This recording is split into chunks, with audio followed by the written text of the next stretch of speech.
Bom dia a todos. Me chamo Luana, já conheço alguns aqui, né? Trabalho na Secretaria de Meio Ambiente e atualmente estou coordenando o Programa Estadual de Pagamento por Serviços Ambientais, que, como vocês já sabem, está se estruturando ainda para começar a operar aqui na Bahia, né? A gente está aguardando a regulamentação da nossa lei estadual e vai ser uma grande satisfação acompanhar o trabalho que a Extrema vem fazendo, que para a gente é um grande exemplo, né? Sempre foi um grande parâmetro de programa e tal. Então, estamos aqui. Boa reunião a todos. Oi, gente, bom dia. Eu trabalho com Luana aqui na Secretaria do Meio Ambiente, na equipe de PSA. Tem mais alguém da SEMA? Acho que não, né? Não tô vendo aqui. Não. Vocês acham? Vamos começar, então? Eu só vou... Era bom no início eu não sei se me apresentaram aí, Edgar. Meu nome é Eduardo Topázio, vou fazer agora 30 anos que eu trabalho no sistema. Eu sou de formação acadêmica como engenheiro sanitarista e tenho pós-graduação em engenharia oceânica. Isso foi o CRA, o Centro de Recursos Ambientais, que me impôs. Eu tenho que fazer mestrado em engenharia oceânica na época do projeto Bahia Azul, que tinha um grande projeto aqui na Bahia de Todos Santos, pelo Banco Interamericano de Desenvolvimento. Desenvolveu o sistema de modelagem aqui na Bahia de Todos Santos, isso lá na virada do século, né? Na virada do milênio. E depois disso eu trabalhei algum tempo na Superintendência de Recursos Hídricos, até a fusão desses órgãos todos, e criaram o INEMA, que aqui o INEMA, para quem não conhece, Paulo, é um órgão do Estado que agrega a política de recursos hídricos, de meio ambiente e de biodiversidade. Eu costumo brincar dizendo o seguinte, que nós somos a fusão do IBAMA, do ICMBio e da ANA. É presunçoso, mas de certa maneira é. Porque acho que é interessante de alguma maneira, com algumas dificuldades operacionais óbvias, né? Porque tem pessoas totalmente distintas, de culturas diferentes. Temos 10 anos de criação desse órgão, que é importante, é que estou há algum tempo, desde 2007, nessa área, que inicialmente era a diretoria de águas, hoje, numa reforma que houve em 2019, agregou o monitoramento ambiental também e o cadastro de usuários da água. Então, nós somos diretoria hoje de recursos hídricos e monitoramento ambiental.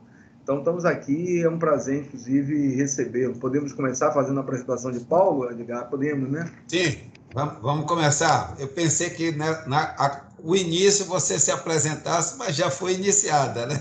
Está dando certa informalidade aqui. Perfeito.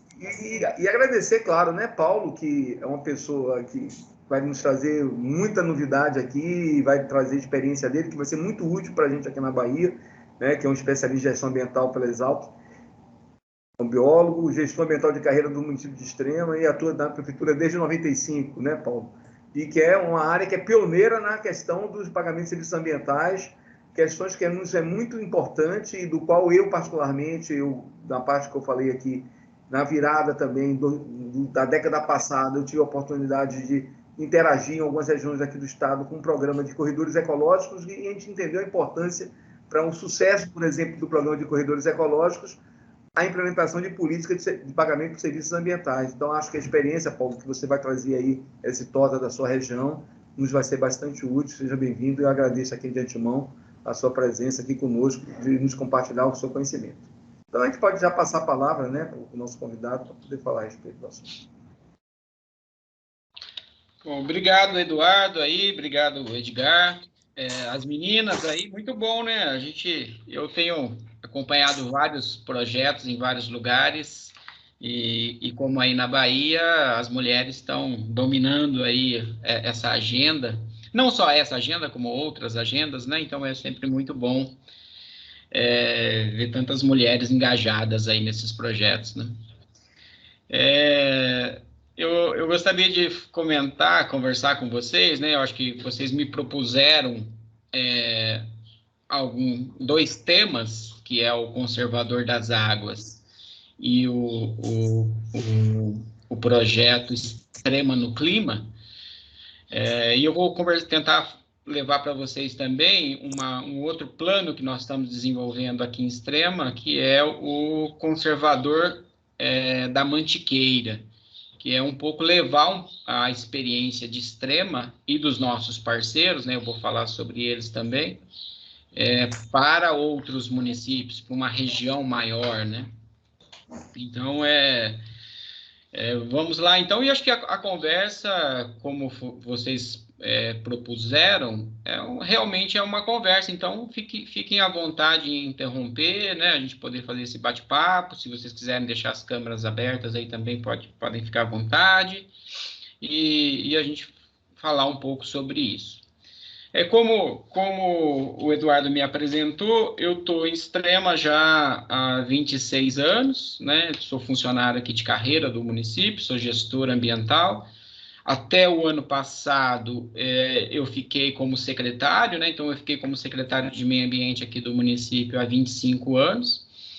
E agora eu estou dedicado quase exclusivamente aqui no município para o conservador das águas e também para o conservador da Mantiqueira, né? Além dos projetos de gestão, planejamento aqui da secretaria, né? Então, acho que isso também é importante, a gente trabalhar aí com as pessoas, com a equipe técnica aqui da nossa secretaria, né, para que a gente crie novas lideranças, né? Então, acho que isso é um grande desafio que eu também, na minha última gestão como secretário, eu busquei pôr isso em prática até com a minha saída agora da secretaria, né? Falar um pouco, então, com vocês sobre o Conservador das Águas, né, esse projeto de pagamento por serviços ambientais, e eu acho que eu já começo falando com vocês sobre esse conceito, né, do pagamento por serviços ambientais. Eu sempre penso o PSA como um complemento, né? Ele nunca é o prato principal, ou ele nunca é o ator protagonista. Eu acho que ele deve ser sempre o coadjuvante, ou ele deve ser sempre um complemento de um prato principal. Porque é muito comum você ouvir falar hoje, vamos implantar um projeto de PSA, né? E eu acho que a gente sempre tem que implantar um projeto que pode ter o componente de PSA, né? Então, é um projeto com PSA e não de PSA. E isso faz toda a diferença porque, às vezes, a gente deixa o principal para se pegar um detalhe, né? Se eu estou desenvolvendo um projeto principalmente, né, de restauração florestal, um projeto de adequação ambiental de propriedades rurais, um projeto de unidade de conservação, eu vou utilizar esse instrumento econômico, que é o PSA, para que eu possa ter uma efetividade melhor, posso ter um trabalho melhor, mais bem equacionado, poder atrair mais agricultores, poder ter um trabalho maior, né? Eu nunca faço um projeto com a finalidade o pagamento, o apoio financeiro, né? Isso acaba sendo sempre uma consequência. Então, é importante a gente sempre eu gosto sempre de destacar isso, justamente para que a gente não corra um risco da gente não saber bem o que nós queremos, né? Então, se eu preciso adequar ambientalmente um território, eu posso utilizar esse instrumento. E foi um pouco isso que aconteceu em Extrema, né? Como eu falei com vocês, eu comecei a atuar aqui em Extrema em 1995. Já quando eu iniciei esse trabalho em Extrema, eu já comecei a trabalhar com esse trabalho em propriedades rurais, né, em adequação ambiental de propriedades rurais, promovendo a restauração florestal, cuidado das áreas de mananciais, nascentes, curso d'água, projetos na área de agricultura sustentável, conservação de solo, práticas de irrigação, as atividades, né, de controle ambiental no saneamento, no meio rural. Então, nós ficamos tendo um projeto de 1995 até 1998 que tratava um pouco desse tema, né? Esse projeto ele era financiado na época pelo Ministério do Meio Ambiente, tinha uma coordenação no Estado, né, de Minas Gerais. Foi um projeto nacional chamado PED, Projeto de Execução Descentralizadas, né, dentro do Programa Nacional de Meio Ambiente, e onde nós executamos um trabalho dessa forma aqui em Extrema. Então, quando nós encerramos esse projeto, né, esse projeto lá do final do século passado, nós entendemos, né, eu acho que fizemos um trabalho que havia a necessidade de atrair melhor os agricultores, né, uma adesão melhor para os agricultores, para que eles pudessem disponibilizar suas terras, parte das suas áreas, partes das suas terras, para essa finalidade da conservação. Ou também entendesse a importância de boas práticas na área agrícola, né? E boas práticas também, bons sistemas de saneamento. Então, quando nós encerramos e prestamos conta desse projeto, eu já imaginei para a área Extrema criar um projeto que a gente pudesse agregar mais os agricultores, conseguir a adesão dos agricultores e, ao mesmo tempo, valorar o papel dos agricultores, né? E daí nós começamos a trabalhar o município, tanto em diagnósticos, né? Na época, a gente tinha bastante dificuldades para fazer levantamentos, assim, do ponto de vista, né? Com as facilidades que nós temos hoje, principalmente com imagens de satélites, dados, né? Com a internet já bastante difundindo muitos estudos. Então, nós ficamos um período grande, aí, de 1999 até 2001, trabalhando com diagnósticos aqui do município de Extrema. Nós fizemos, na época, o que hoje a gente chama de cadastro ambiental rural. Nós construímos essa plataforma aqui em Extrema já em 2001. 2001, 2002, nós já tínhamos as propriedades rurais do município cadastradas, nós já tínhamos um diagnóstico ambiental do município já bem elaborado, do ponto de vista de fauna, de flora, do ponto de vista de qualidade de água, quantidade, todo o meio físico, né? Então, as questões geomorfológicas, geológicas. Então, nós fizemos um bom estudo e ficamos um período de uma administração municipal trabalhando com esses temas de diagnósticos aí para o município. E, em seguida, nós ficamos conhecendo o projeto original da Agência Nacional de Águas, que tratava já o nome de produtor de água, né? O projeto Produtor de Água.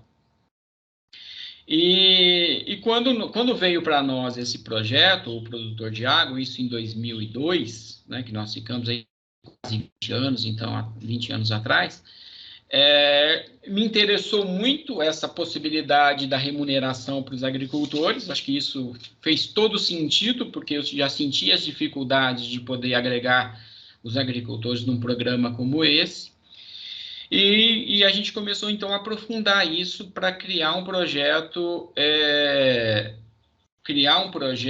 para o município, um pouco nessa linha.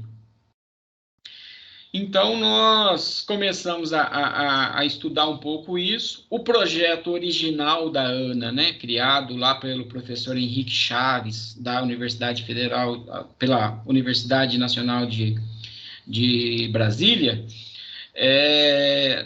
ela tratava de um tema, uma meta, né, o produtor de água original, que era a conservação do solo. Práticas conservacionistas de solo poderiam ser utilizadas para fazer um trabalho de pagamento por serviços ambientais. O agricultor poderia ser remunerado pelas práticas conservacionistas de solo, né, principalmente práticas mecânicas, mas também, às vezes, práticas vegetativas, né?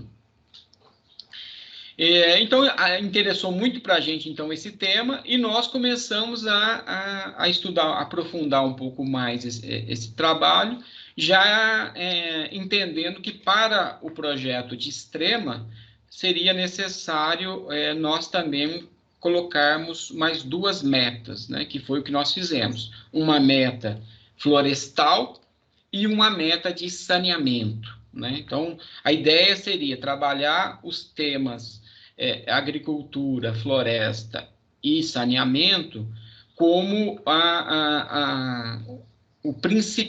as principais ações para a adequação ambiental de propriedades rurais.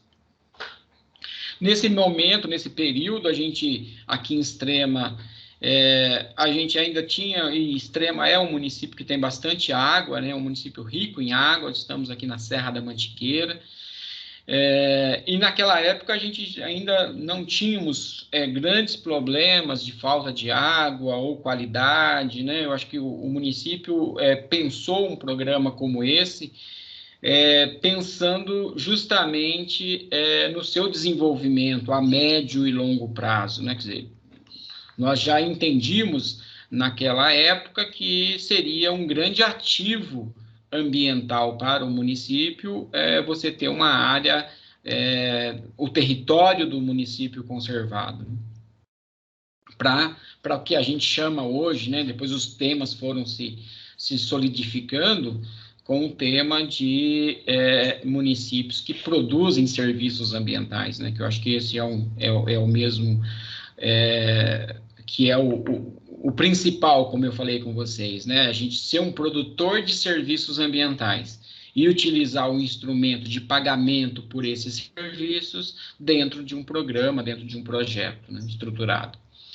Então, pensando nisso, a gente foi evoluindo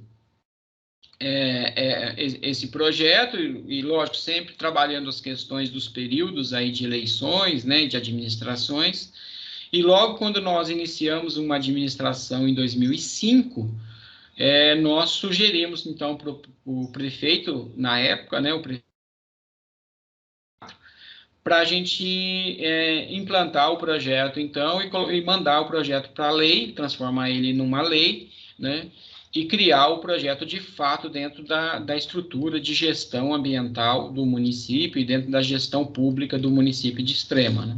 Criamos, então, o projeto Conservador das Águas, né, o primeiro projeto de pagamento por serviços ambientais no Brasil, instituído pelo município, e começamos as ações, né. Então, esse projeto teve esse início em 2005, fizemos todo um trabalho de convencimento dos agricultores, né, fizemos todo um trabalho de mobilização, iniciamos um trabalho muito pequeno em Extrema, um projeto, ainda até porque naquela época tinha muito pouco conhecimento e muito pouco apoio, né? Poucas pessoas ou poucas instituições acreditavam muito nesse tema, né, de você pagar agricultor para que ele, e muitas vezes, né, o que a gente sempre ouvia falar, como é que vocês pagam um agricultor para ele cumprir a lei, né, aquele discurso que colocava alguns empecilhos aí para a gente poder trabalhar um programa como esse, né? Daí nós fomos avançando com esse projeto, então, conseguimos um primeiro apoio, tanto do Estado de Minas Gerais, através do Instituto Estadual de Florestas, em seguida de uma ONG chamada TNC, né, que também foi uma das primeiras que acreditaram nessa proposta e nos apoiam até hoje. E começamos, então, uma ação com muito pouca estrutura. Começamos, né, eu sempre gosto de falar que nós começamos com uma mula para transportar o material, para poder fazer os primeiros trabalhos, né, de cercamento de áreas, proteção de nascentes. Com um Fusca, que era o veículo que nós tínhamos para transportar pessoas e poder visitar as áreas. E começamos em uma propriedade de 24 hectares, né, do seu Sebastião, pagando para ele, dando o apoio financeiro para ele de R$300 por mês. Começamos esse trabalho, então, e o trabalho foi evoluindo para outras propriedades. O trabalho de campo nós iniciamos em 2007, né, efetivamente em 2007, usamos o ano de 2006 para poder fazer todos os ajustes, apoio, né? 2007 nós efetivamos o trabalho em campo, começamos as ações e começamos daí a ter muitos interesses de divulgação desse trabalho, né, principalmente até também pela mídia. E tivemos um destaque em 2008 no programa do Globo Rural, falando sobre pagamento por serviços ambientais no Brasil, né? Também uma experiência lá da cidade de Nova York. E a partir daí, então, o projeto deslanchou muito, né? Porque daí houve já, acho que facilitou bastante também o vídeo lá do Globo Rural, um programa de 30 minutos, falando sobre a história do projeto, sobre as pessoas que trabalham no projeto. E isso facilitou muito a nossa vida, assim, do ponto de vista de poder divulgar e buscar novos apoios, né? E, ao mesmo tempo, o projeto foi avançando e nós fomos começando agregando outras possibilidades, né? Com novos apoiadores, utilizando ferramentas e instrumentos também de outras políticas, como a cobrança pelo uso da água, né? Através de comitês de bacia, aqui o nosso comitê federal aqui do PCJ.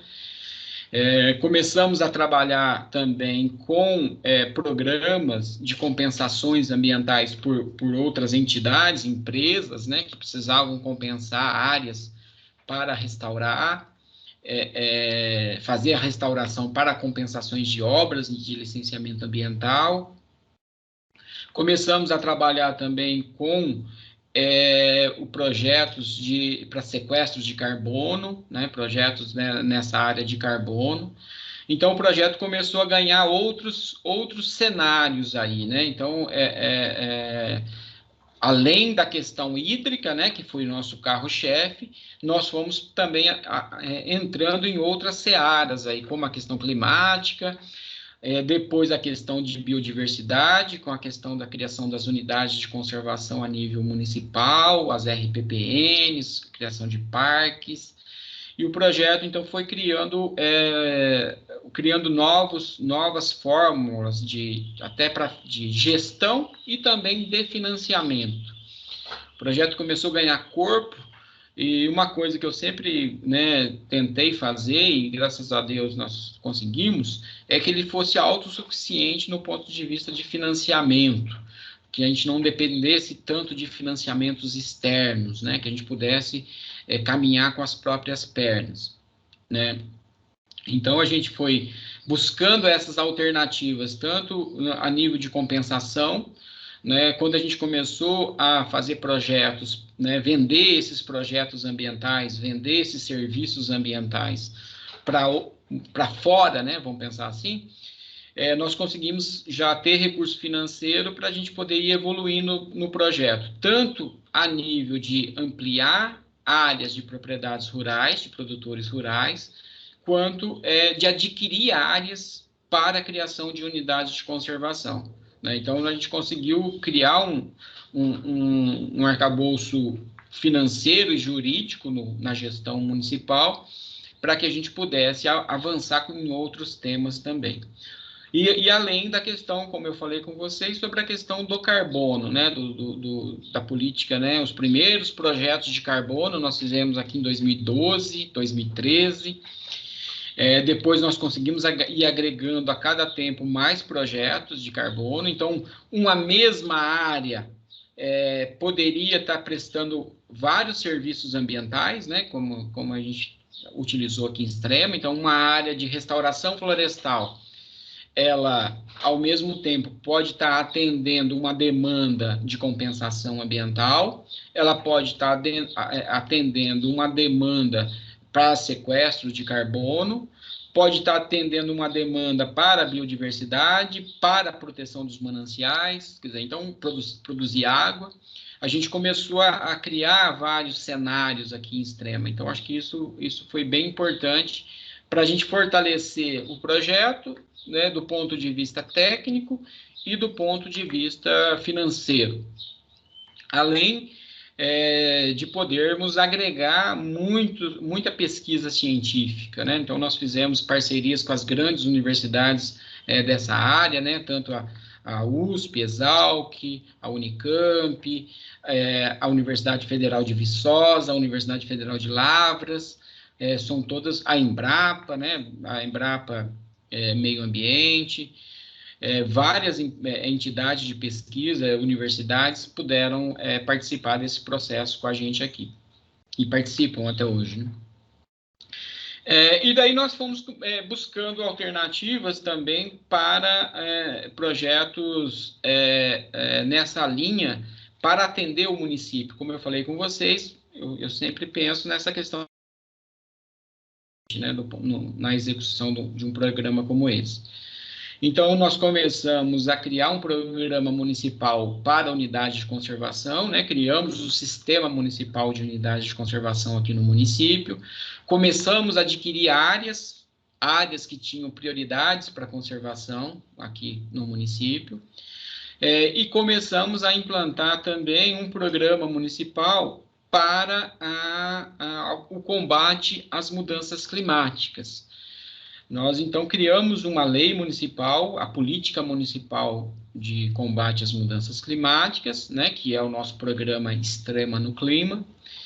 E esse programa, acho que uma das grandes novidades dele, do Brasil, acredito que é um dos poucos, ou o único no Brasil, né, que introduziu a obrigatoriedade de neutralizar as emissões através da restauração florestal, das atividades exercidas aqui dentro do município, as atividades econômicas, né? Então, dentro de uma outra política que nós temos aqui em Extrema, que é o licenciamento ambiental, né, a municipalização do licenciamento ambiental, né, do Estado, né, essa competência veio para o município. Nós atuamos no licenciamento ambiental aqui em Extrema desde 2007, então, na política municipal de combate às mudanças climáticas, nós introduzimos, então, essa obrigatoriedade da compensação para neutralizar as emissões das atividades econômicas, né? Então, nós começamos a criar um mecanismo financeiro e econômico para poder neutralizar as emissões dessas atividades.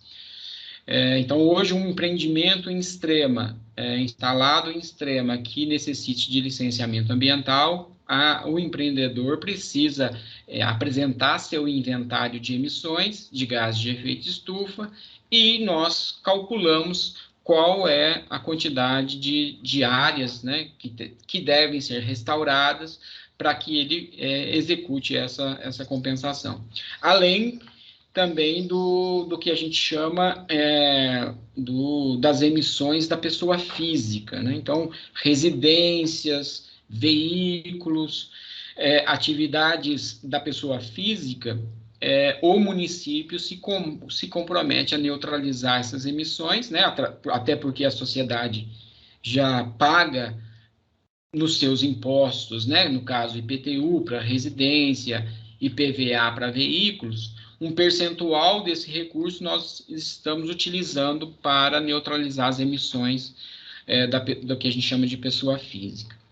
Então, nós criamos essa política, atrelamos essa política de mudanças climáticas também a política de preservação de áreas prioritárias do município, onde essas áreas prioritárias nós também amarramos ela com a questão das unidades de conservação. Então, a gente tem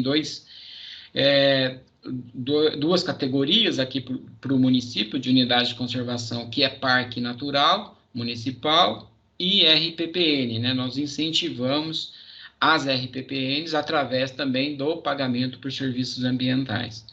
Então, nós criamos esse modelo, e é esse modelo que hoje o município vem adotando para conservar o seu território, né, das áreas do território do município, utilizando áreas privadas, através com um instrumento econômico de pagamento por serviços ambientais, né, promovendo a restauração e a conservação dessas áreas, e áreas que a gente há interesse e há oportunidade, também nós adquirimos para a criação de unidade de conservação, né, no caso, o parque.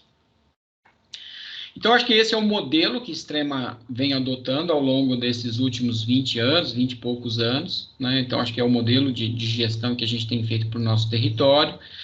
E nós criamos daí, em 2015, um programa, né, chamado Conservador da Mantiqueira, que a ideia é levar um pouco essas ações para os nossos vizinhos. Começamos esse trabalho, né, em 2015, nos municípios vizinhos à Extrema, que está dentro de uma unidade de conservação estadual, chamado APA Fernão Dias, né, são 8 municípios.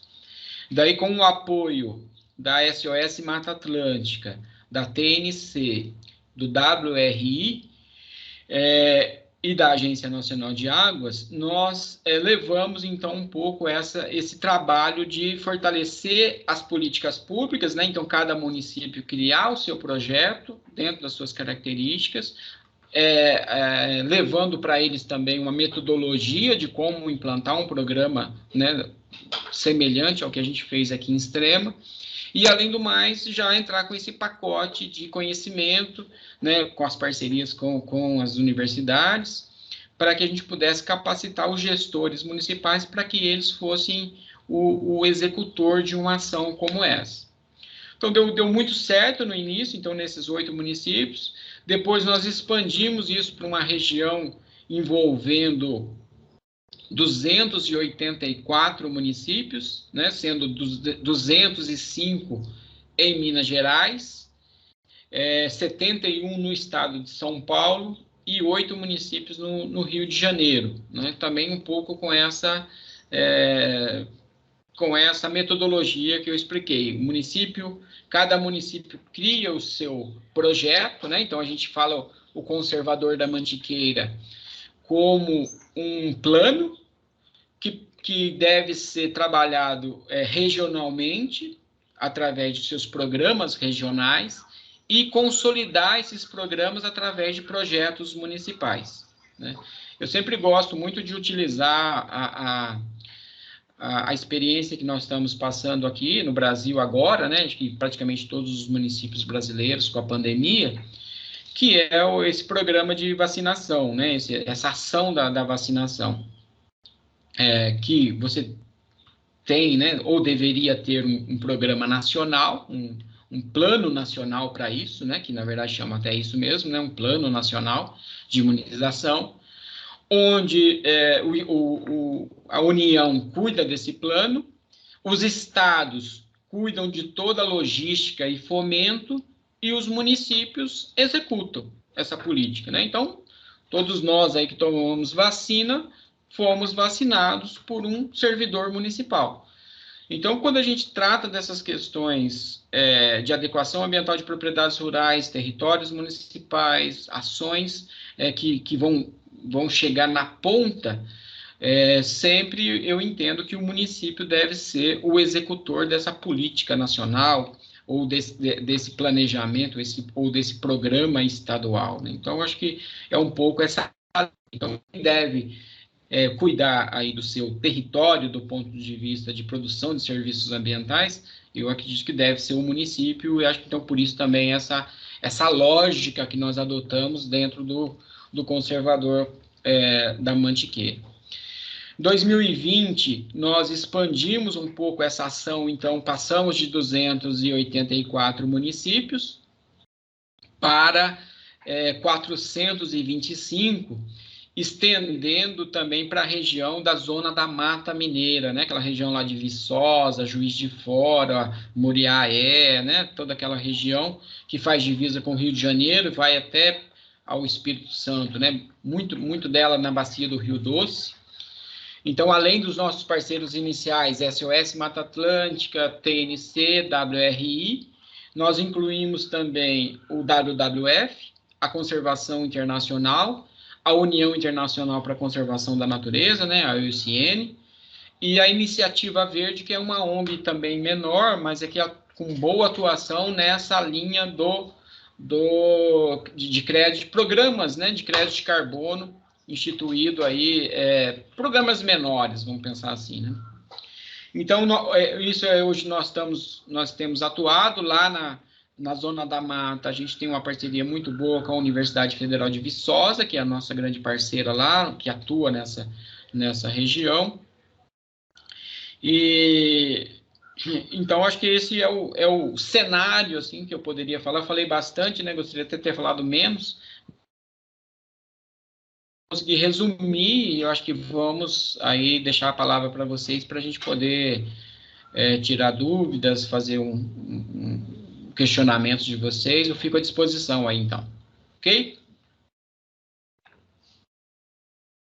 Obrigado. Acho que foi muito boa a apresentação. Eu fiz tanta anotação aqui que eu não sei onde vai parar, mas tem coisas muito interessantes. Eu acho que essa conversa para a gente é bastante enriquecedora, inclusive de um detalhe que parece um pouco relevante, mas você está conversando aqui com muita gente, são gestores do setor público estadual. E você colocou uma coisa da importância da participação do município, e quando a gente fala justamente em sucesso de qualquer atividade que interfere na base territorial, na ação daquele que está ali muito próximo, o envolvimento do poder local municipal é fundamental, né? Aqui na Bahia a gente tem um programa aqui na Secretaria de Meio Ambiente chamado GAC, né? E uma grande dificuldade talvez que a gente tenha, os colegas da SEMA podem nos complementar nesse quesito, é exatamente o envolvimento dos municípios nas questões ambientais, assumir as tarefas nas atividades dela, porque eu acho que essa descentralização é fundamental para o sucesso de qualquer política ambiental. Eu acho que foi muito importante isso. Outro fator que você colocou, que eu achei muito importante, que me chamou muita atenção, foi essa conexão com a questão das unidades de conservação. Eu tive uma experiência em 2010, eu pedi licença do Estado por um ano, fui trabalhar junto com a OCIP, né, a convite, na realidade, de um ex-secretário de Meio Ambiente do Estado, né, e junto com uma fundação aqui de uma grande empresa, que é a Odebrecht, Fundação Odebrecht, ali no Baixo Sul do Estado da Bahia, para tratar com questões ligadas a corredores ecológicos. Eu me lembro muito bem que a solução para você implantar corredores ecológicos, que a nossa equipe, eu liderava essa equipe, eu não tinha nenhuma experiência, é bom que se diga isso, eu sou da área de saneamento, né, e trabalhava mais no licenciamento ambiental aqui no antigo Centro de Recursos Ambientais, naquela época, e estava nessa época, na realidade, gestão das águas no Ingá, SRH Ingá, mudou o nome 2 vezes.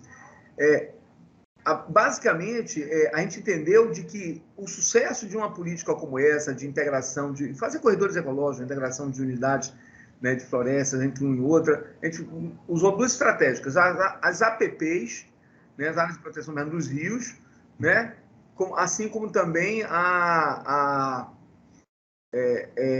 APPs e o mapeamento das pequenas agriculturas, a regularização fundiária, porque nós identificamos que havia muita gente e as unidades de conservação que havia na área. Então, havia 2 proposições para ter sucesso. A ampliação de uma APA que havia na região, que englobasse uma área muito maior, né, que a gente priorizasse justamente essas APPs, era uma região com bastante, era uma serra, uma área de serra também, com bastante pequenas propriedades não regularizadas, ou seja, sem titularidade, né, onde o proprietário dizimava tudo basicamente para plantar banana, que era o que dava rentabilidade, pequenas propriedades, mas muito pequenas mesmo, né, e áreas de grande declividade, inclusive.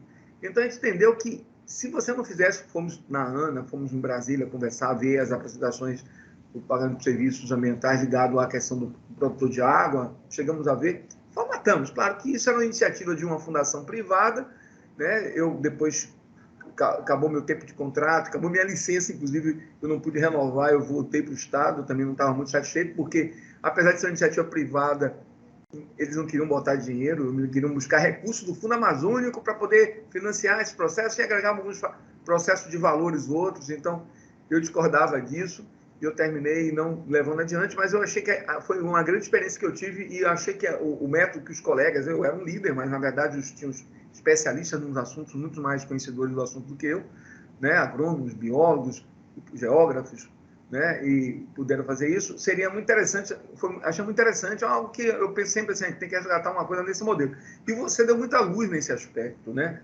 teve umas coisas que você colocou aqui, inclusive, que é uma coisa que eu acho que a gente tem que ver, que a questão a modelagem econômica financeira, inclusive, né, que inclui, inclusive, nos próprios impostos municipais, que é algo que nos preocupa também em relação a isso. Fonte de financiamento, da onde a gente vai buscar recursos para garantir a manutenção disso. E, na época, uma das coisas que eu achava que era prioridade era, não sei se é a realidade em Minas, era a regularização fundiária. Não adiantava você fazer um trabalho desse, onde o pequeno proprietário ocupa a terra e pode ser, em qualquer momento, expulso, uma terra devoluta, não tinha um proprietário, eram poceiros e não tinham, na realidade, título de propriedade. Então, a gente até fez uma mobilização aqui com uma área do Estado que faz essa regularização, para conhecimento disso.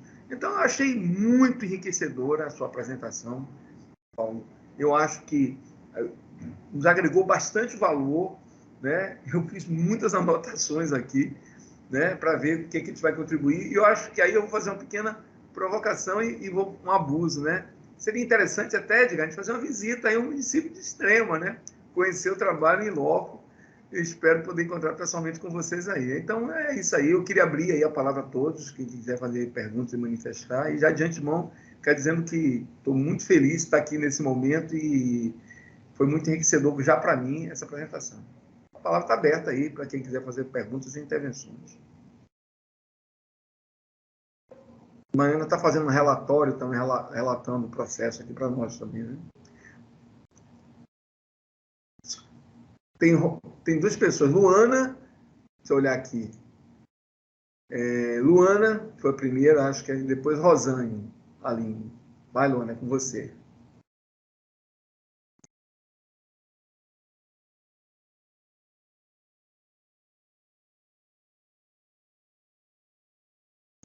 Está sem som, Luana. Oi, desculpa, agora. Vocês estão me ouvindo bem? Sim, sim. Certo. Então, eu queria saber, na verdade... Ligue a câmera, por favor, Luana, se possível. A câmera, nós estamos gravando. Ok. Pronto.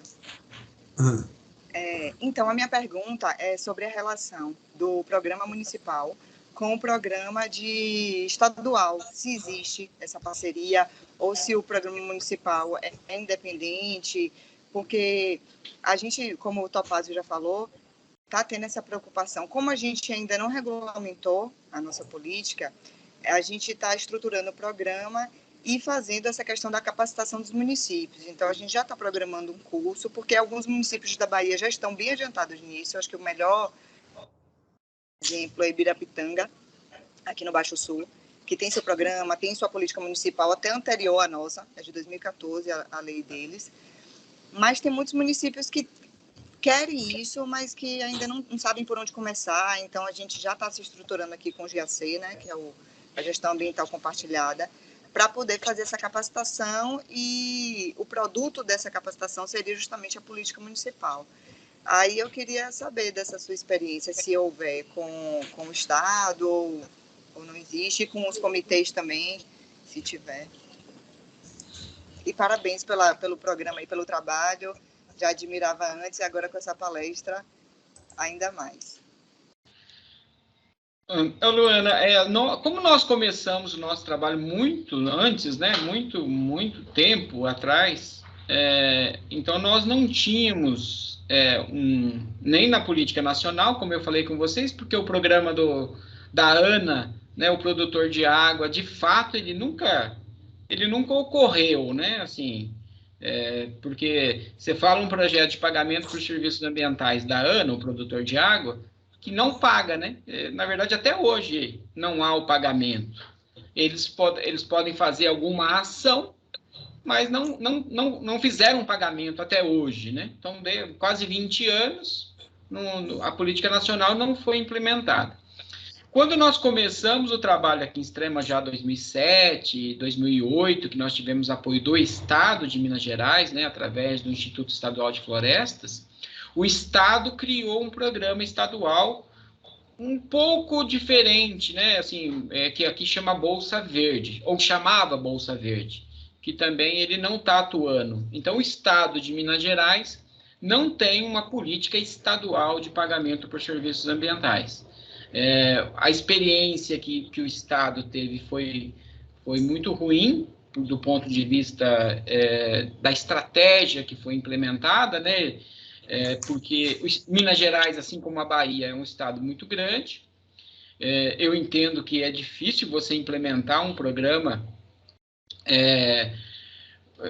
abrir um programa como esse para o estado todo, porque o estado não tem perna para poder apoiar, né? Então, acho que esse modelo que a gente faz dentro do Conservador da Mantiqueira de criar núcleos, criar projetos piloto, eu acho que é o caminho que eu defendo e pratico, apesar até de ser município, mas a gente tem feito um trabalho que foge muito além das nossas fronteiras de Minas Gerais e também para atender outros municípios. Então, nós não temos em Minas Gerais um programa bem estruturado. Provavelmente nós teremos agora, o Estado está pensando, eu até estou apoiando, fazendo algumas ações lá, para que a gente possa ter um programa em Minas já um pouco mais consolidado. O que nós estamos fazendo hoje aqui, que o Estado possa assumir, né, de fato. Né? A gente tem feito com a participação do Estado, né, principalmente o Instituto Estadual de Florestas, aqui de Minas Gerais, e então nós ainda está organizando. Eu acho que vocês aí na Bahia também devem seguir um pouco esse caminho, né, de se estruturar, pensar o que é possível, definir áreas prioritárias, investir muito em capacitação, que é um pouco a nossa metodologia do Conservador da Mantiqueira. Até se vocês entrarem no site lá, vocês vão ver toda a forma que a gente trabalha, a participação de outras organizações, né? Então, e a nossa intenção agora, já para 2021, é lançar um novo plano que vai se chamar Conservador da Mata Atlântica. Então, a ideia é nós trabalharmos em toda a Mata Atlântica do Brasil, né? Então, inclusive, a Bahia também é uma das nossas áreas que podemos atuar, até porque vocês fazem divisa com Minas também, né? Então, se vocês quiserem, desde já, né?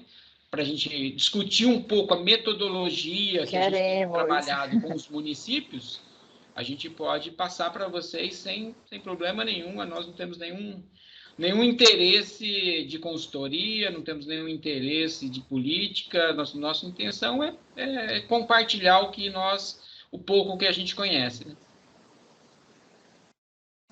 E quando eu digo quando eu digo nós, Extrema, e nós, as instituições que estão junto com a gente aqui, né? Muita gente que trabalha com a gente, tanto da TNC, do WRI, da Conservação Internacional, está aí na Bahia também, né? Pessoas que moram aí em Salvador, que moram em Porto Seguro, né? Então, tem bastante gente aí também que atua aí nessa região. Ai, que legal, muito obrigada. Desde já aceitamos o convite. Se vocês quiserem depois, a gente programar. De qualquer forma, a gente vai pegar o contato. Pode falar. Eu não sei se Oi. Vocês estão me ouvindo bem? Estamos. Então, eu não sei, se vocês quiserem a gente fazer uma conversa um pouco mais técnica, assim, de metodologia, como a gente tem levado isso para os municípios, quais são os conceitos, quais são as minutas de lei que a gente tem adotado, de decreto, de regulamentação, como que a gente imagina isso, né? Não lógico, para vocês pegarem isso e aperfeiçoar e colocar isso na realidade dos municípios aí da Bahia, né? Então, eu fico à disposição para a gente discutir isso. Acho fantástico. Depois a gente pode afunilar a nossa conversa, né? Marcar também com o Topázio, com o pessoal de restauração lá do INEMA, e aí a gente vai conversando melhor, viu? Muito obrigado pelo convite. Acho que a gente tem muito que amadurecer, porque assim, uma parte boa daqui da Bahia, a gente não ter startado com a regulamentação, é justamente isso. A secretária tem essa preocupação com a questão da captação do recurso, né?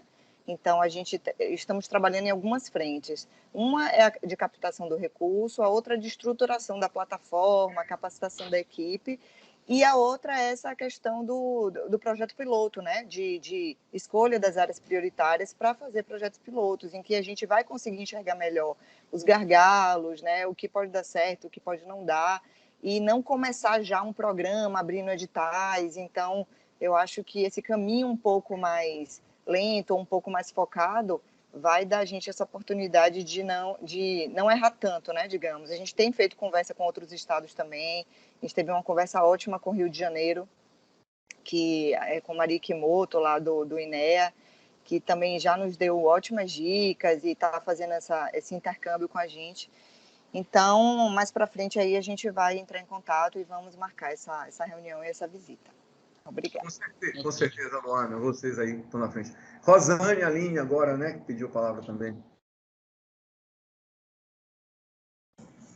Olá, vocês estão me ouvindo? Sim. Bem, Paulo, nós sabemos que dentro de uma estrutura governamental, o financiamento é um grande nó, né? E você bem falou na sua fala, você falou que uma das lutas, né, da equipe era exatamente conseguir a autonomia financeira. E aí eu queria que você detalhasse um pouco, né, para poder a gente divulgar isso, né, como foi feita essa trajetória de angariar, né, esse financiamento, não utilizando apenas o investimento do Estado, né, do que foi planejado, enfim. Gostaria que você detalhasse um pouco mais. Então, Rosane, nós fomos, então, como eu falei, ao longo do tempo, buscando essas alternativas de financiamento. Então, acho que a gente foi... No início, como a nossa pegada muito era a questão hídrica, né? Então, essa questão até da pegada hídrica, discutir isso com empresas que pudessem compensar o seu consumo de água através de áreas conservadas, né? Então, começamos a trabalhar um pouco sobre isso, buscando financiamento de empresa aqui de Extrema, conseguimos fazer um pouco isso. Depois entramos com essa questão das compensações para obras dentro do licenciamento ambiental, então isso também foi uma ação muito interessante para a gente. Então, principalmente municípios que são cortados por grandes rodovias, nesse processo de privatizações de rodovias, né, rodovias pedagiadas que precisam ter licenciamento ambiental, ou mesmo vocês aí na Bahia, municípios que trabalham com regiões aí que passam grandes sistemas hidrelétricos, de gás, petróleo, né? Então, buscar nas compensações ambientais, daí atrelar isso dentro do licenciamento ambiental do Estado, também junto a territórios municipais, eu acho que é uma grande saída para as compensações, para fazer algumas ações nesse nível também. Mas hoje, eu acredito, e isso já está sendo uma realidade para nós aqui na região, é o mercado de carbono. Eu acho que o mercado de carbono ele veio para ficar agora assim, com muita força, né? Então, municípios que têm territórios para serem restaurados, que às vezes o município, que é o caso de Minas, que eu entendo que seja o caso da Bahia também, que tem bastante extensão territorial, com áreas bastante degradadas, eu vejo isso com um alto potencial de restauração florestal para o sequestro de carbono, né? Então, eu acho que nós estamos fazendo alguns projetos aqui, já na região, com grandes empresas financiando esses projetos. Então, eu vejo o mercado de carbono hoje como a principal fonte de financiamento para projetos de restauração florestal, adequação ambiental de propriedades rurais. Então, eu acho que é uma realidade, eu vejo isso.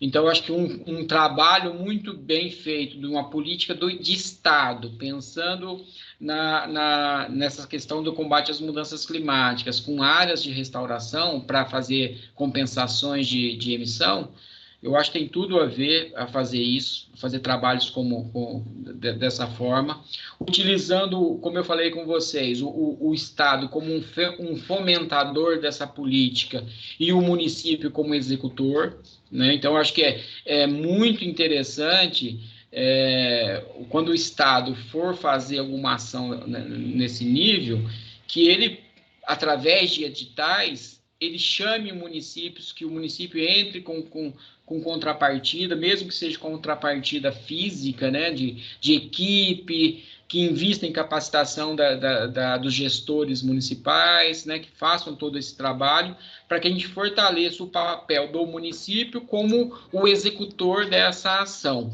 e o Estado como um fomentador, né, que cuide de toda a logística do Estado, toda a política do território do Estado, mas que tenha um município cuidando do seu território. Então, acho que é um pouco essa linha, e lógico, cada município pode criar também o seu programa municipal de combate às mudanças climáticas. Eu acho que é um caminho bastante interessante, que é o caminho que nós seguimos aqui em Extrema, que nós temos desenvolvido. Né? Ok? Ok, Paulo, obrigada. Excelentes estratégias. Edgar, deu a palavra também.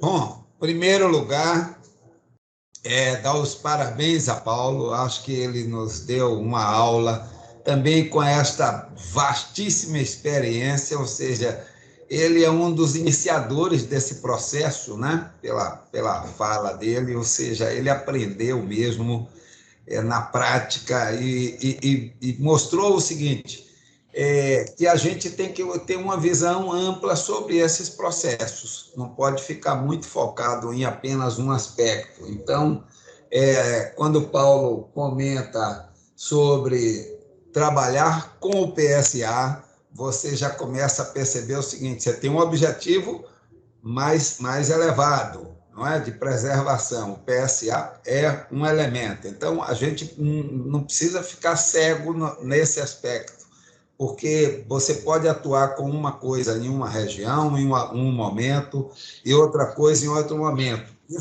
Isso acho que esse aprendizado aí para nós é importantíssimo. A outra, eu queria, Paulo, que se você explicasse melhor um pouco dois aspectos da sua experiência. O primeiro aspecto é a questão das, digamos assim, das táticas de envolvimento dos agricultores, tá certo? Dos agricultores para inserção nos processos de PSA e outro, crédito de carbono, etc. E a outra coisa que eu queria, se você pudesse desenvolver melhor, que eu achei sensacional também, é como você, de Extrema, você já chegou até o Espírito Santo, envolvendo Rio de Janeiro, Minas Gerais e parte de São Paulo. Eu acho que seria interessante você chegar na Bahia, não só pela Mata Atlântica, mas também por uma área aqui que a gente está trabalhando agora muito fortemente, que é a Serra Geral, que é uma área parecida com a de vocês do ponto de vista de clima, com características diferentes, evidentemente, não é? Físico-ambientais, mas é uma área da Chapada Diamantina que pode se adequar muito a este, digamos assim, modelo de gestão de uma ação regional, que envolva muitos municípios. Vocês já chegaram a 425, é maior do que o número de municípios da Bahia, não é? É muito maior, nós somos 417. Então, se você pudesse falar mais um pouco desse modelo de gestão, aí a gestão mais política, de como é que poderia, quem sabe, aí eu já estou fazendo uma proposta aqui para Eduardo, Maiana e toda a turma que está aqui presente, da gente poder utilizar o aprendizado dessa gestão, digamos assim, regional, com integração entre várias instituições, com uma força muito grande e com as experiências específicas municipais. Era isso. Parabéns mais uma vez. Bom, Edgar, então, como eu falei, né, acho que só reforçando o que eu falei, né, que você colocou no início, aquilo, né, o PSA sempre como um instrumento, o PSA como uma ferramenta. Nunca como o principal. A gente pode fazer bons projetos, excelentes projetos, que visem a adequação ambiental, a produção de serviços ambientais, e não necessariamente ao valor de pagamento pecuniário para o agricultor. Então, e ao contrário também pode acontecer, né? Já vi acontecendo, às vezes, algum pagamento que tinha mais o viés, muito mais, às vezes, mais político, do que de uma ação concreta, né? Então, lógico que o pagamento por serviços ambientais do ponto de vista de marketing, é muito interessante, às vezes, para os políticos, mas, às vezes, efetivamente, de uma ação concreta, ele pode deixar a desejar, né? Então, vamos investir cada vez mais em bons projetos, em bons programas, em bons planos, e sempre utilizando as melhores ferramentas. E todas que forem disponíveis, né? Como o caso aqui em Extrema, a gente utiliza o PSA, nós utilizamos as unidades de conservação, nós utilizamos outros mecanismos econômicos, né? Buscando outras formas de incentivos, até que a gente possa transformar o produto agrícola do agricultor num valor agregado maior. Por exemplo, propriedades rurais que produzem produtos agrícolas podem ter um valor diferenciado no seu produto. Acho que isso também é um mecanismo que a gente tem adotado aqui, principalmente ligado à pecuária leiteira aqui no município, em outros lugares também, né? A merenda escolar. Quer dizer, então, tem vários produtos que são produzidos nas propriedades que pode ter um ganho financeiro para o agricultor também, que não deixa de ser um outro pagamento por serviços ambientais, né? Então, o ideal é que a gente tenha uma cesta aí, um cardápio com muitos pratos, né? Acho que eu sempre entendo como a melhor forma. A questão da mobilização dos agricultores foi muito bem. Daí eu volto à questão inicial que eu tratei com vocês, da questão da importância dos municípios, né? Você imagine um servidor do Estado, aí em Salvador, tendo que ir para uma região lá, né, da Chapada Diamantina, conversar com o agricultor. Não faz nenhum sentido, né? Então, mobilizar os municípios, capacitar os técnicos municipais, os órgãos de assistência técnicas municipais, para eles adotarem essas estratégias todas de mobilização, aí que faz todo o sentido. Para mim é bem confortável falar isso, porque eu atuei nessa ponta também, né? Que quando eu comecei o projeto em Extrema, eu que ia negociar com os agricultores, eu que fiz todo o trabalho inicial, né? Então, a gente saber como lidar com os agricultores é 90% de um sucesso de um programa como esse. Então, você capacitar servidores municipais, órgãos de Estado que atuam nessa assistência técnica rural também, é o que faz o sucesso disso. E, Edgar, como você falou, e nós estamos trabalhando também, a ideia é sempre a gente compartilhar isso com o maior número de pessoas possíveis. Sempre, eu acho que eu acredito muito, né, em políticas públicas, então o meu trabalho dentro do Conservador da Mantiqueira é liderar esse processo de políticas públicas. As ONGs que nos apoiam têm muito trabalho de fazer ações com as iniciativas privadas, né, trazer a iniciativa privada para poder financiar programas como esse, e também na capacitação e também na pesquisa. Então, nós estamos muito abertos aí para poder compartilhar isso com vocês, fazer um bom trabalho, um bom projeto aí, tendo um pouco essa lógica. E, lógico, também nós aprendermos, né? A gente tem aquele ditado que fala que a gente aprende muito mais quanto mais a gente ensina. Então, é um pouco isso. Pensar coisas que às vezes nós não pensamos ainda, atuar em realidades que nós ainda não atuamos. Então, para a gente é sempre um desafio e a gente sempre está disposto a aprender aí também com vocês, para que a gente crie cada vez projetos de melhor qualidade, que tenham um processo cada vez mais perene, projetos que a gente consiga sobreviver a governos, né, a períodos de governos, né? Então, acho que isso é importante também. Então, toda essa metodologia é baseada em capacitação, fortalecimento de gestão pública local, e lógico do Estado também, e produzir resultados para a sociedade. Eu acho que esse é o nosso grande desafio, né? E eu fico à disposição de vocês aí para que a gente possa contribuir mais com isso, né? Eu acho que, como eu falei com vocês, tem pessoas muito boas aí na Bahia que atuam com a gente. Um deles é o Miguel Calmon, eu acho que até trabalhou nessa ONG que você falou aí, né, Eduardo? Lá daquela região lá do sul da Bahia, ali da região do Guandu, Alto Guandu, não sei. Eu já estive lá na época que o Miguel Calmon estava trabalhando. Hoje o Miguel está na conservação internacional, ele já foi do WRI, já foi da TNC, então ele é um excelente liderança aí para estar junto com vocês aí também, né? E é baiano aí, né? Está aí em Salvador também, morando aí em Salvador. Baixo Sul, a gente chama aquela região de Baixo Sul, pega Gandu e vai até o litoral ali. A região é referência ali territorial mesmo, um município ali importante. Mas, recentemente, nós tivemos lá, aqui, acompanhando até a mesma OCIP.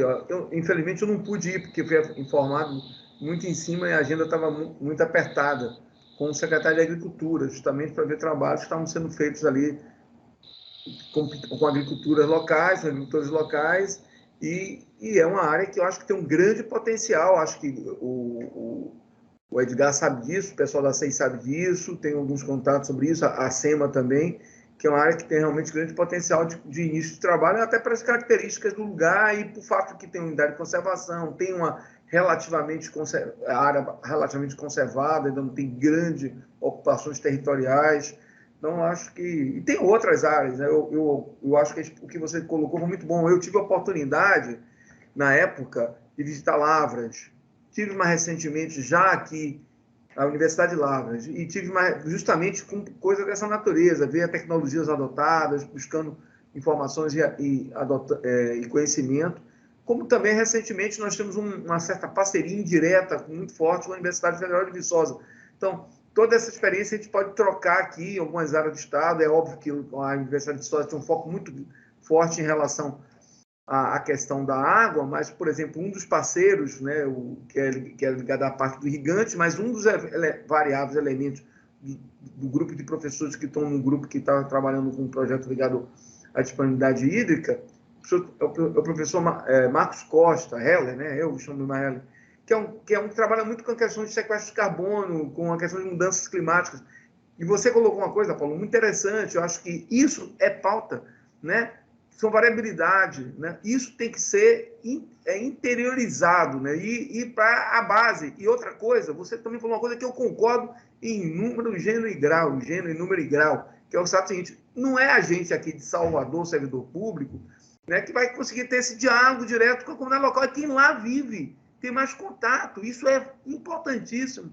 Isso é algo que é uma percepção e que às vezes nos angustia, né? Às vezes os municípios não têm equipe, não têm pessoal, e é algo que tem que incentivar que tenham, né? Profissionalização dos municípios. Nós vivemos numa república federativa, eu costumo brincar, ninguém é mais importante que ninguém. Não é porque está em Brasília que é mais importante que quem está numa capital do estado, que está mais importante no município lá na ponta. É todo mundo cumprir o seu papel na sua escala adequada, fazendo bem o seu trabalho. É todo mundo prestando o seu serviço público, que está no serviço público. São todos iguais, os mesmos deveres, os mesmos direitos, com as mesmas importâncias. Quem está na ponta até tem muito mais importância do que quem está lá no Planalto Central. Tá? Então é isso aí. Eu queria... Por isso é o exemplo, Eduardo, por isso é o exemplo que eu te dei da vacina. Todo município brasileiro, né? Minas Gerais tem o menor município do Brasil, que é Serra da Saudade, que tem 750 habitantes, ele está aplicando sua vacina lá. Quer dizer, então, por que nós não podemos capacitar esses outros municípios, todos os outros municípios, para aplicarem as suas mudas no chão, para poderem preservar seus mananciais, para poderem fazer, quer dizer, então é um trabalho que nós temos que fazer. O Estado tem toda a política de pensar o território do Estado todo, mas quem tem que executar os territórios devem ser os municípios, né? Até porque o Estado não tem perna para isso. E se não fizer isso, ele sempre vai estar fazendo projetos piloto. Ele nunca vai deixar de fazer projeto piloto. Aliás, como eu falei no início, eu fiz engenharia sanitária e optei, na época, quando eu estava no vestibular em 78, Era a primeira turma criada o curso por causa da questão ambiental, né? E tinha um viés saneamento, no curso de engenharia civil, praticamente, saía formado em engenharia civil, isso me chateava muito, que era muita disciplina na área de civis, eu queria trabalhar com saneamento ou meio ambiente.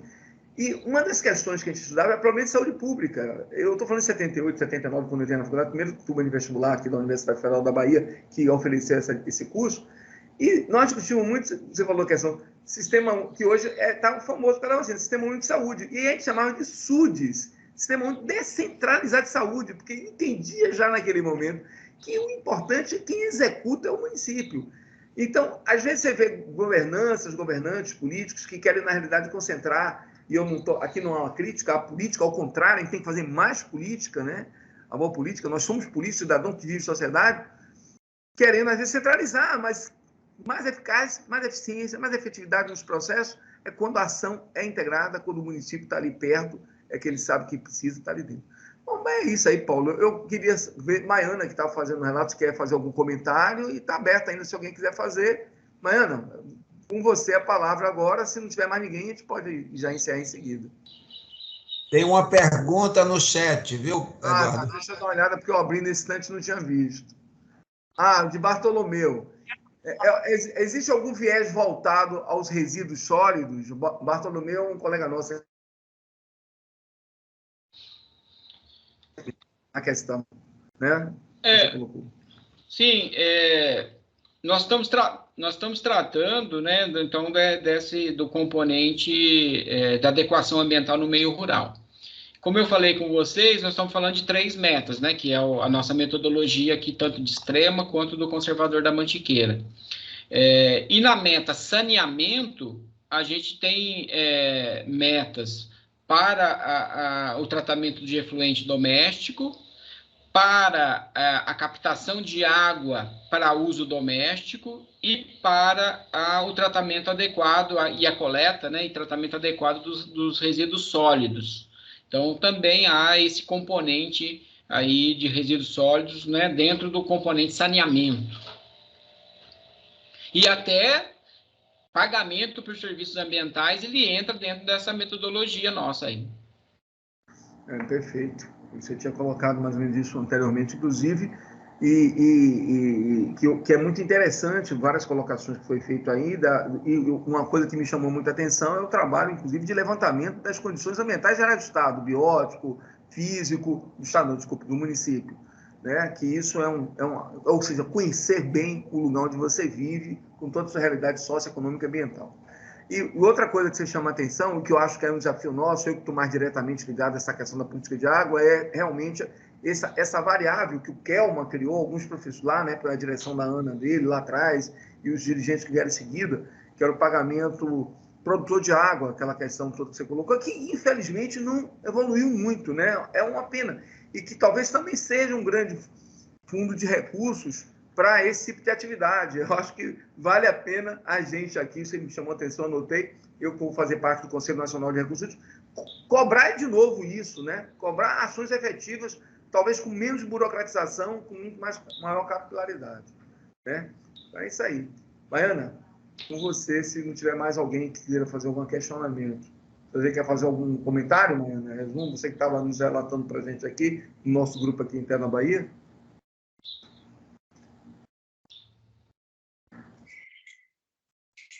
Bom, eu queria agradecer, né? Acho que não tem mais ninguém com questionamento. Foram relatos aqui, eu não parei de escrever, tanta importância de tudo que você colocou para a gente, foi muita contribuição, de fato. A gente está lidando justamente com essas questões que você trouxe claramente, a questão do financiamento, de como é que a gente consegue obter. Você trouxe muito claro, muito forte os instrumentos econômicos que a gente pode trabalhar aqui para conseguir suplementar recursos, para não ficar nessa dependência financeira de recursos do Tesouro, né? Que é isso que tem tido um entrave muito grande na nossa regulamentação da política estadual, né? Apesar dela ter sido criada em 2015, né? Foi publicada em 2015, a gente ainda não conseguiu regulamentar, então a gente ainda não consegue trabalhar justamente por conta desse entrave. É entendido como um problema muito grande essa questão dos recursos, da captação de recursos. Então, você trouxe uma luz assim, muito grande para a gente em relação a essa obtenção de outras fontes de financiamento, voltadas à política de mudanças climáticas também, que a gente tem trabalhado muito fortemente aqui. Então, eu queria agradecer as suas explanações. Que bom que vocês colocou à disposição da gente para contribuir com isso. Vai ser muito importante essa parceria com a TAP. E estamos também à disposição. Eu queria verificar onde consegue essa legislação assim, municipal com a facilidade no site de vocês, da prefeitura, ela está disponível? Você pode nos encaminhar? Eu vou encaminhar para vocês a metodologia do conservador da Mantiqueira, já lei e decreto, o que a gente utiliza para isso, para vocês terem aí como referência aí para vocês estudarem, né? E depois também, como eu falei, se vocês tiverem dúvidas, entrem em contato comigo, eu estou à disposição aí para contribuir com vocês. Agora, acho que só para reforçar o que eu falei também, e até da Ana, né, do produtor de água, que eu falei que a Ana até hoje não conseguiu consolidar o projeto deles, mas, ao mesmo tempo, eu acredito muito no formato que a Ana colocou. A Ana tinha colocado uma forma de financiamento que era, né, direto para os municípios. E me parece que hoje eles estão pensando em trabalhar mais com os estados, né? E os estados fazer essa ponte com os municípios. Eu acho bastante interessante. E eu não vejo também, principalmente Bahia, Minas Gerais, estados grandes com muitos municípios, o estado definir pagamento, PSA. Sabe, eu acho que ele tem que criar a política, criar o programa estadual, mas não definir esses pagamentos. Eu acho que quem tem que definir pagamentos são os municípios. Quer dizer, ele pode fomentar os municípios para que os municípios executem os seus projetos municipais. Podem até criar modelos de fomento financeiros e tudo mais, né, quando for possível, mas deixar sempre o pagamento para o município executar, como é o produtor de água da Ana. A Ana não paga, quem paga são os municípios. Ela paga ela apoia financeiramente outras ações, mas o pagamento eu acho que deve ser, que cai naquilo que eu falei, né, com o Eduardo. Da mesma forma que um técnico municipal não consegue, um técnico estadual não consegue, às vezes, mobilizar um agricultor que está tão distante, como é que ele também vai controlar um pagamento para um agricultor no interior da Bahia?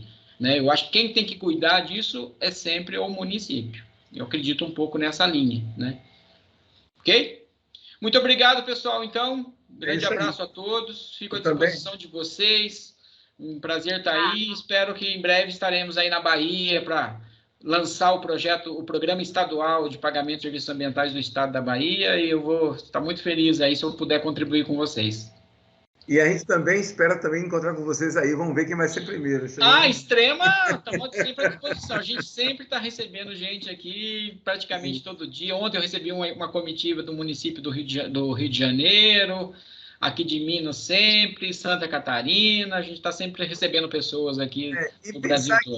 Eu tive em Poços de Caldas para ver questões ligadas ao urânio, que tinha lá, né, algum tempo atrás, aqui licenciando a primeira mineração de urânio aqui na Bahia, na época. Passamos por ali perto, deveria ter ido da Extrema. Com certeza. Eu sempre vou a Poços. Poços é um município que está com a gente também, daquela região toda lá, né? Então, como eu viajo muito por esses municípios aí, a gente está muito próximo. E, então, eu fico à disposição de vocês, gente. Obrigado, Paulo. Eu encaminho daí no e-mail da Rosane essas minutas, tá, Rosane? Eu te mando lá naquele e-mail que você me mandou.